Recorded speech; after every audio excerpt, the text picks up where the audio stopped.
insan əgər sədəqəsi olsa gün ərzində Allahın rızayətinə bir yoldur. Sədəqənin ondan xeyri var. 5-i dünyadır. 5 aradır? Dünyadadır. Dünyadakı xeyri. Birinci xeyri budur.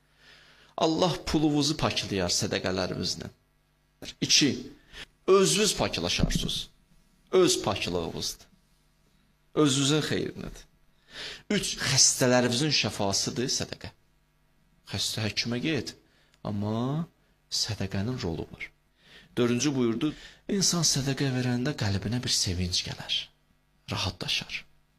Bunu da hiss eləmişsiniz gözünüz. Xüsusi bir sevinç. İnsan sevinir, daxilən sevinir. Yaxşılıq eləməyə xüsusiyyəti budur da. Və 5. buyurdu ki, puluvuza Allah, malıvuza bərəkət verər.